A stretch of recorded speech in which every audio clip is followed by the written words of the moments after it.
Welcome to another episode of Behind the Dreamers with the Starter Girls. I'm Jennifer Loading. And I'm Brianna Drelas, and we are talking to the achievers, creators, magic makers, and the dreamers. These are our friends, these are your friends, and they are living the extraordinary. Today's episode is brought to you by Walt Mills, photographer of Glad Models Agency. If you are here in the Dallas or surrounding area and looking for some photography work, check out Walt Mills. You can learn more about him and his work at photosbywalt.com.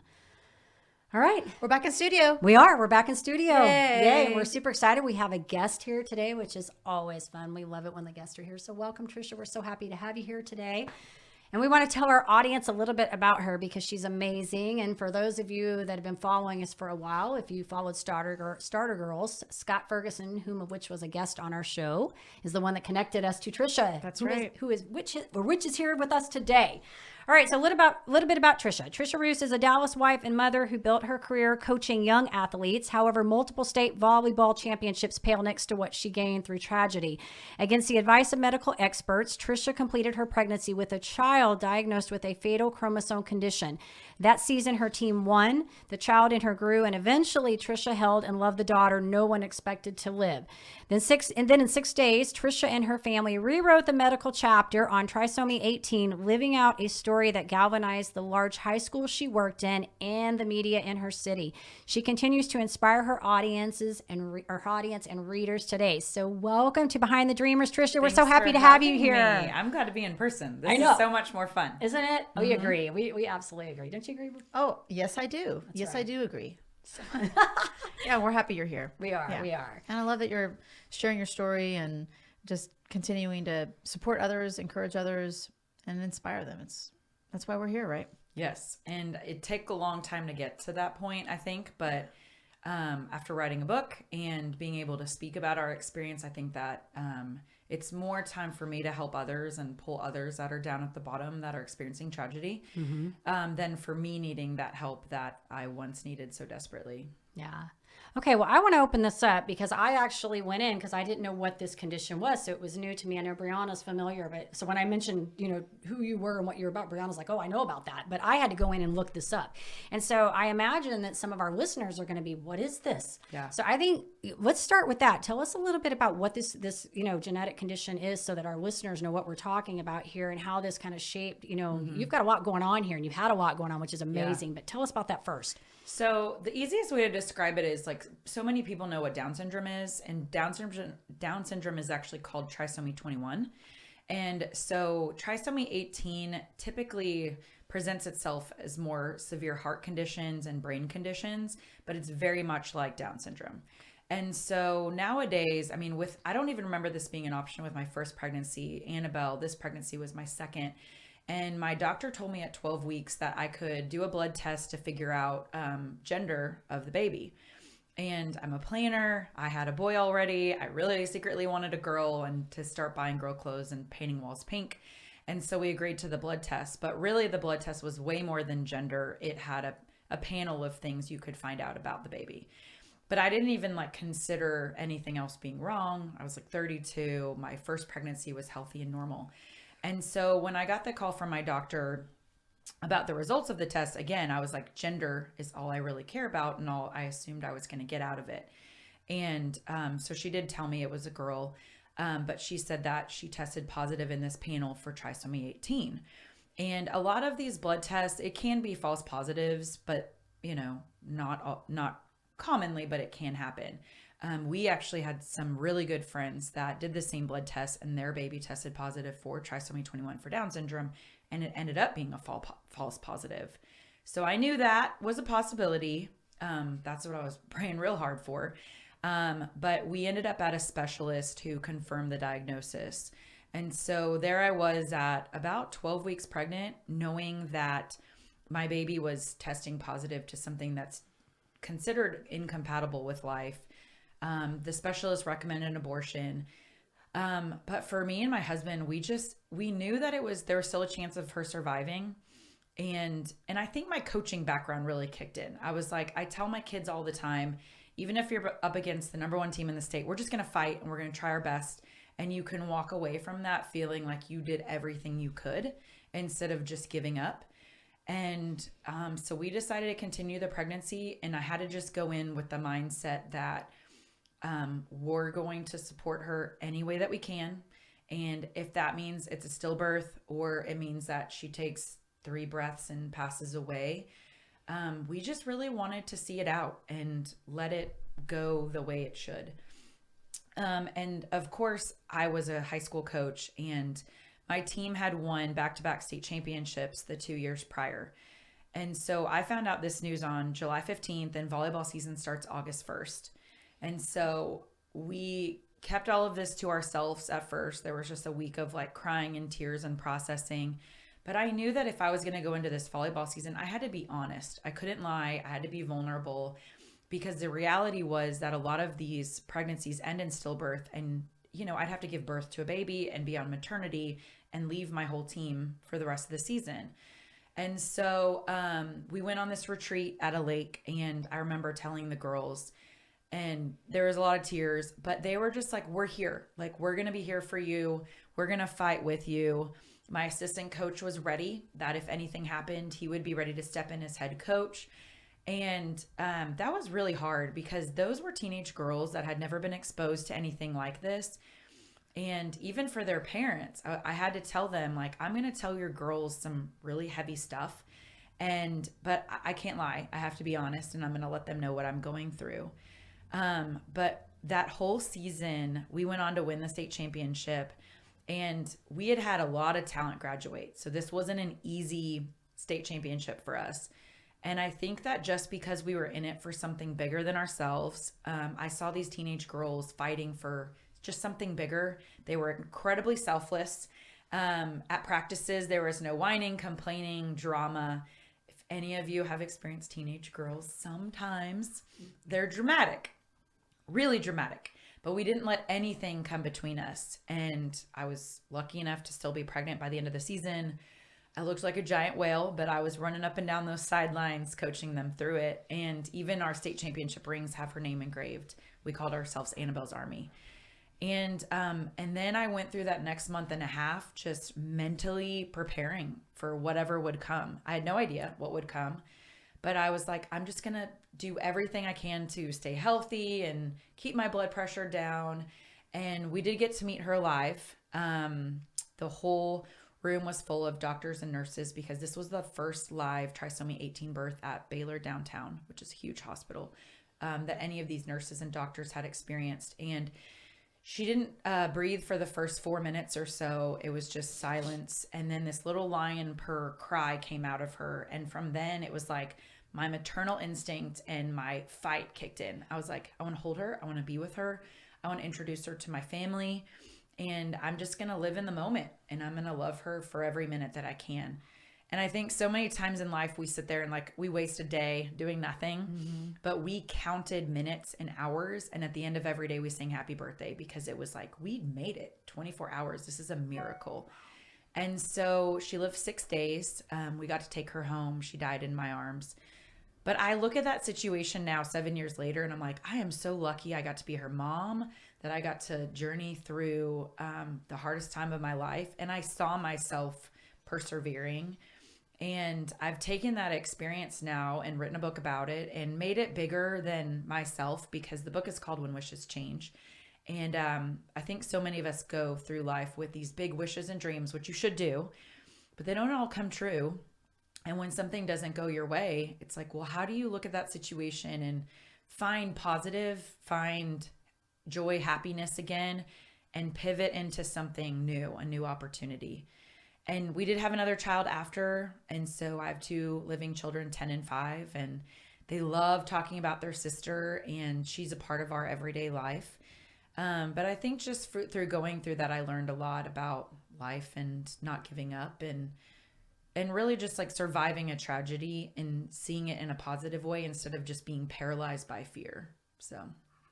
Wow. You Yeah. almost made me like Oh, tear no, no, up. no. I almost lost it like 4 times. I know you and I was like, oh my gosh. I know, that was a lot. No, but when you already shared the story, some of this with me, Yeah. but to hear you like actually talk that again and go through that, and I'm thinking, oh my gosh, just the mental preparing for all of that. But you know, and I'm listening to all of this, even going back to like the relationships that you built with your team and that authenticity and that just support and vulnerability. Yeah, I mean, there's a lot of strength in all of that, and I think that this is not just this came about when you learned a lot during this, but I think you also that strength was there before that. There was other that kind of prepares you to get to these next stages, and so wow. Yes, I think the athlete, just your upbringing as an athlete and coach, that in itself also I think gave you that mental toughness. Yeah.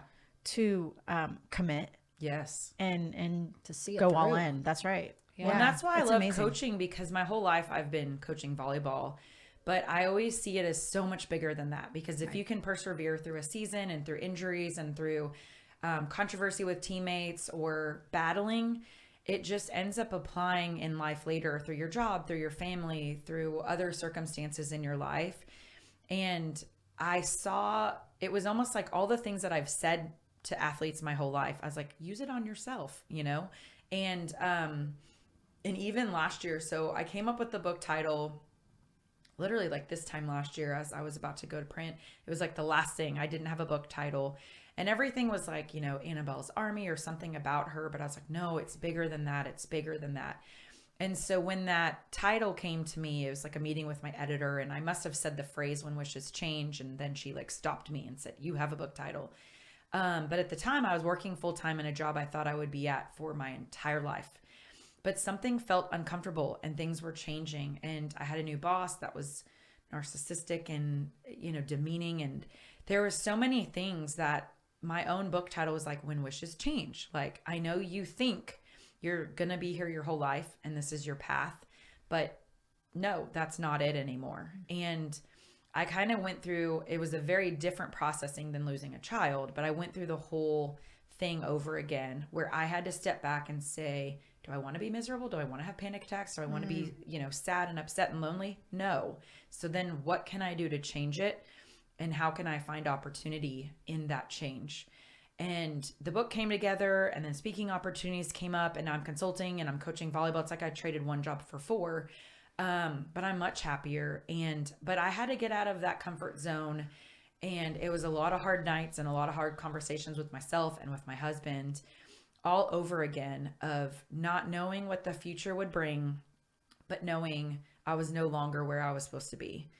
And that's really hard for a lot of people. I think that's the hardest thing in life, to just make a change and you have blind trust and you're like, I don't know what's around the corner, but I'm just going to do it. But I knew I'd been there before, and I spent a million nights like crying and doubting and like, how could I ever be happy again? How could I ever see hope at the end of this? And I have found hope, and I've found joy in different ways. And I'm like, no, you've done it before. Like, do it again. And it has taken time. It's taken time to adjust to a new life and a new schedule and what I'm doing. But now it's almost been a year since I left that job. And I'm like, oh my gosh, thank goodness that I did that and I took that leap of faith. Yeah. Which I think you said some really powerful things there, because I think that this whole idea, I was coaching somebody the other day and I was talking about this, that, people really only make change when they either get pinned against the wall and they're forced to make it, like you were saying right now, you're unhappy, all of these things are going on, or they long for something to be different, you know? And so I think, yes, a lot of people get hung up on that what if part. Like, if I do this, what's this? But I think you touched upon some really great things in the idea of going through these kinds of events that we have, maybe not so much what you had to go through, but all these little events where we make pivots and we don't know, we build confidence in doing that, because when we do one, then we know when the next thing comes up, we've got this. Yeah. So I do think it's a lot of outlook, and definitely mindset, I think, is important when going through anything.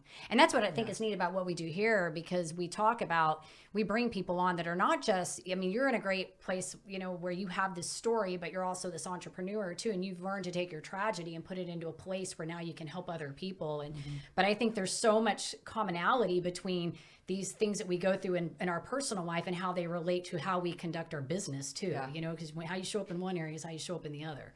So, well, and a lot of being an entrepreneur is like seeing a disappointment or something not going your way, and then knowing you got to get out of bed and get on it the next day. Do it anyway. Don't have time to like wallow. Because I could even say, being at a full-time job where you just get the same paycheck every 2 weeks, you could have a bad day and kind of like wallow through it, and you're still going to get the check, and you're not being constantly evaluated or constantly having to earn your way. But I've taught myself to just be like, all right, today was a bad day. Like a lot of things didn't go the way I thought it would, or I didn't get this consulting job or that. But tomorrow I'm going to contact 5 more people, and then I'm going to set up some private lessons for volleyball, and then I'm going to do this and do that. And I think I've always been, in the mindset, I've always been that type of person, but I'd never tried it on my own. I'd never attempted it on my own. And it takes a lot of like mental energy to be that way. And you do and I have already realized, like early on, I was working like 7 days a week, nonstop. I was always like hustle, hustle, hustle. And then as soon as I started feeling burnout, I was like, well, that's not going to work. I already know that. I would work myself to the bone before, and I'd be tired and have like no mental energy for my family or anything else. And so I am trying to find balance. I've always struggled with that. It's not really my strong suit, but I'm trying. Yeah. I'm trying, and every day I wake up and I have to get rid of that word. I say harmony. I don't like the word balance. I say respect. Yeah, that's good. That's a good word. I like that. Work-life respect. Work-life respect. Integration. I like that word. Balance is just, it's such a, because I always think of the scale. It's not fair. No, and I think of a scale. Don't you? Like when you think of balance, you think of this like scale. And I'm like, there's nothing in life. Like we tell our kids life isn't even fair. You know, like there's nothing in life that's just like this all the time. It's always like this, right? We have to ebb and flow. Sure. So sometimes we're working a little bit more than normal, but that's not the norm. Right. And then, we adjust. We ebb and flow. Yeah, I agree. This is good. So you're speaking and you're consulting and doing all kinds of things. That sounds amazing. And you're still coaching in athletics too. You got a lot going on. Trade it off the nasty. You got more things, but they're good. You're happy. That's it's all things in my wheelhouse. And that was another thing. Like, what do I love to do? And how can I do all the things I love and make it work in harmony? And that's basically what I've attempted. Like everything that I take on, I'm like, do I love this? Is that something I'm really passionate about? Do I think I can help people? Because I know how I'm fulfilled, and it's like helping others and relationships with others and, good communication and, figuring it out together. So yeah, as long as I can in my day, like change my brain from one to the other, which I'm learning to do more and more, then I struggle with I can find success. Yeah, Absolutely. Exactly. I think all of us have a little bit of that sometimes. Like shift, move to the next thing. Shift. Brianna's really good at scheduling. She gets her calendar like down to the T. Now I'm not as great at that. I have to make that mental shift. Be like, let's turn it off. Let's go to the next thing. Let it go, kind of thing. So right. You're doing good. Well, you've obviously been through a lot. You've persevered. You've gone to the other side. Then you've been through things again, right? Mm-hmm. If you have we have someone listening right now that's like, man, I'm in it right now, and it's really tough, and I don't know how I'm gonna get through it. What types of tips would you like? What helped you kind of stay? The question we like to ask is like, what kept you in the game? Yeah. When the going got tough, right? What enabled you to just like stick in there? And was there even a bit of advice that you would give to people, like if they're just in it and they can't really see the forest through the trees? Yes. So for me, I'm like super relational, and I know that about myself. And so when I was pregnant, I had to find other people just like me. And so podcasts really weren't as big then, but the Facebook community groups were kind of starting out. And so I just started searching like Trisomy 18 moms or Trisomy families or, grieving parents, like anything that was similar. And I was just posting like, hey, I'm in Dallas, Texas. This is my situation. I'm this many weeks pregnant. This is my diagnosis. Is there anybody out there in the same boat or that has gone through the same exact thing? And I met people from all over the world because it's such a small community. And there's something about, like, I have a lot of really close friends, but if you haven't gone through the exact same thing, they can relate maybe a loss that they had, like a grandparent or like something else, but it's just not exactly the same. And for me, I need 2 things. I need to know like what's ahead, even if it's terrible. Just tell me what's next and how I'm going to feel or how you got through it. And I'm aware that that's not exactly how my story is going to go, but at least it could help. And then I also liked being there with somebody that was like in it with me so that we could, hey, how are you feeling today? And so I met a mom in Austin that was about a month behind me in her pregnancy that we got connected to. And so I kind of had the person that was in it that we could wallow together a little bit, but then I also had people that had been through it and that could be on the other side of the rainbow. And that was it for me. I know a lot of people though, like in that moment, you don't want to talk to anybody. You just want to lay on the couch and cry. But I always felt like it made me feel better after I talked to other people. Now, my husband's not like that. He is not like talk on the phone and like, hey, let's go have coffee and like talk. His thing was more hands-on projects. And so he wants to go in the garage and work or do something in the yard. And so I think we know each other enough and respect each other's differences to where it's like when I know that he needs to go do something outside, I know that really it's because he has a lot on his mind and he needs that. And that's another thing is that I think women and men grieve so differently and respond to change very differently. And at first I was a little offended because I was always crying and he was never crying. I'm like, what's wrong with you? Are you not sad about this? This is terrible. But I just knew that his way of dealing with it was like, I'm the protector. I'm going to make sure that, you know, the groceries are picked up and the trash is taken out and the kids are doing okay while I was like wallowing in my grief. And then when he was having a hard time and I was a little bit better, he's out in the garage working on something. And I'm like, all right, cool. I got the kids and we're going to hang out. And then we come together with the family. And I think we had to go through a transition period where we had to figure out each other's differences and how we dealt with change and grief and how we deal with bad days. And that's super applicable to marriage in good and bad times, not losing a child, not having that issue. Right. Because I think that when we were in it and struggling to understand each other, we both were like upset about how each other was dealing with it. Like, why are you on the phone all the time? I got that. And I was like, I need to freaking talk to people. Like, that's my thing. You have to understand that this is how I process things and how I need to talk things out. And if we're paying extra minutes, then get unlimited for me. Like, right. Just do it. Yeah. Give me the unlimited. And then I can't be like, why are you out in the garage? Like, I need you in here. And I have to give him his time. Now, you have to find a balance. I can't be on the phone all day and he can't be in the garage all weekend. But that was something that helped me, was understanding my husband and getting through it with us together. And I was just relational. I needed to talk to people. But I think that everybody should know themselves well enough to be like, what is it that I need? Do you just need like be by yourself and get a manicure, or like go away for a weekend with some girlfriends? Or are you a people person and you need to have a person there for you? Or do you need to see a therapist? Because that's another thing. Right. So many people, their friend isn't getting them through it. Then go seek professional help. And that's not anything to be ashamed about. So I think if you can kind of take a moment of like intake and inventory of who you are, I think you can figure out what you would need. And then you kind of have to force yourself into it. Like make yourself go do what you know will make you feel better. Yeah, I would agree with that.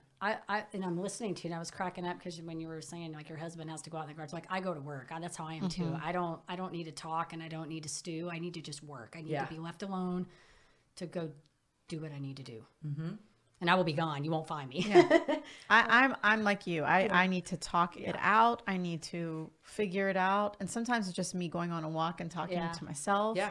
Yeah. But I love that you said that, because you and your husband were going through this together, but you still needed to find a community outside of your husband. Yes. And it's really important that people hear that, because we don't always have to put these demands and these expectations on our partner to be everything for us. Yep. We can get support in other areas and still honor and love and take care of our partner. Yep. So I'm glad you shared that, because I think a lot of people in marriage and even just relationships, they expect, well, my partner needs to fulfill all of these roles. And that's very unfair. It is. It's very unfair to both of you. And we were both like at the bottom. Yeah. So when you're both at the bottom, like you have to be brought up higher. And that for us both was like outside things that were going to help us.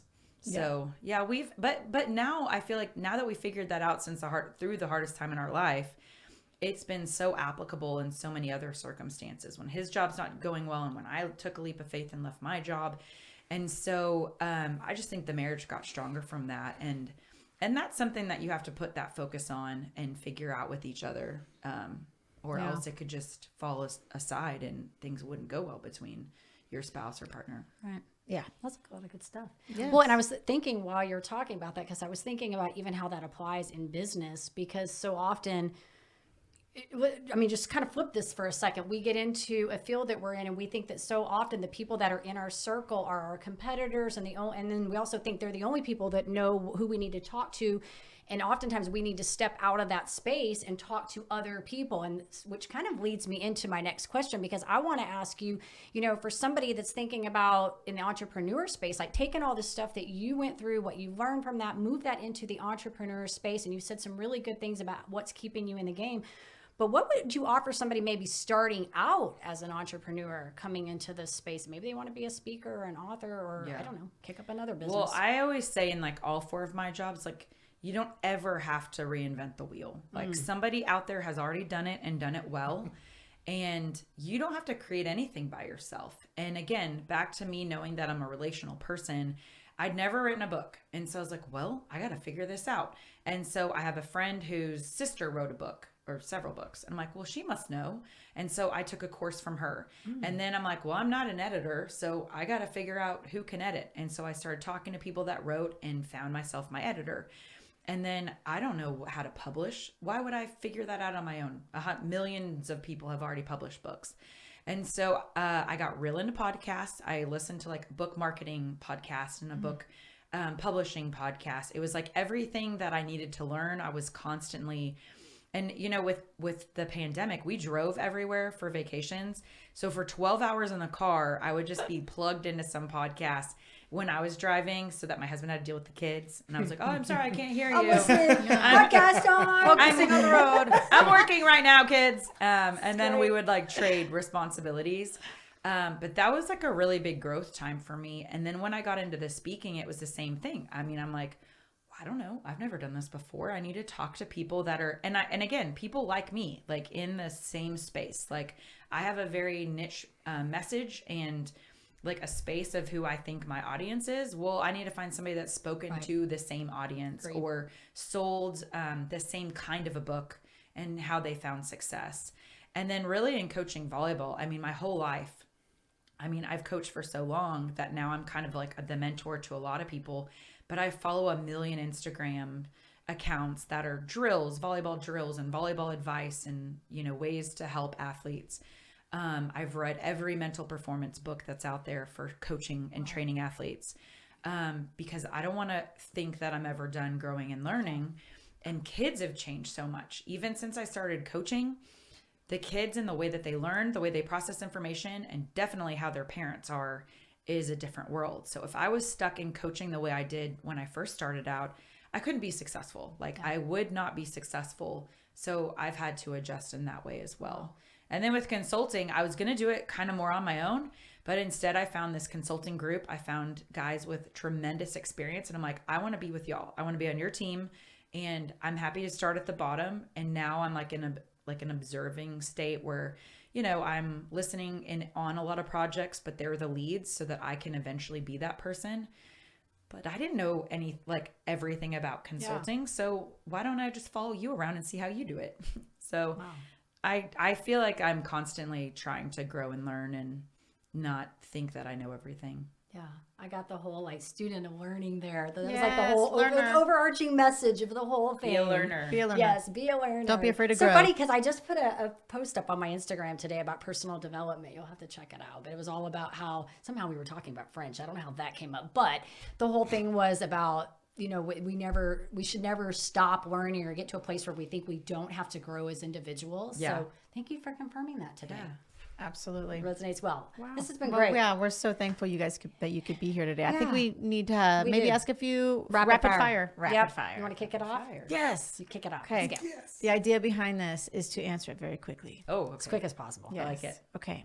Mexican or pizza? Mexican. Good answer. Margaritas. Yeah. Dog or cat? Dog. First concert that I ever went to? Yeah. Janet Jackson. Ooh, control. Favorite destination spot? Oh, beaches.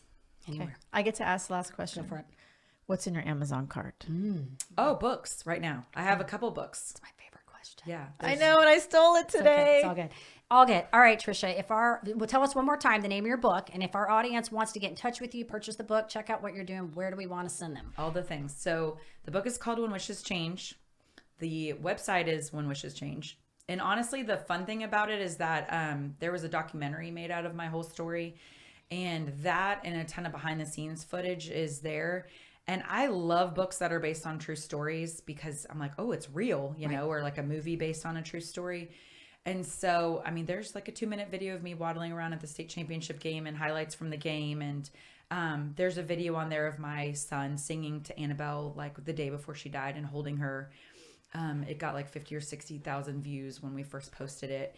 And so there's a lot of behind the scenes footage on the website. And then on social media, I'm on TikTok, Instagram, and Facebook at When Wishes Change. Maybe you'll find her. I want to check out WhenWishesChange.com. Yep. Awesome. Thank you, Tricia. Awesome. This has been wonderful. Thanks You're for So amazing. happy amazing. you could be here. You're In the amazing. flesh. In the person, studio. That's right. not on Zoom. Not on Yay. Zoom. Woohoo. We do a different application than Zoom, but it's always better to have everybody here if we can Yes. get them here. All right. We do want to say to our audience, of course, if you enjoy our show, please be sure to give us a rating both on iTunes and Facebook because we can't do this without you.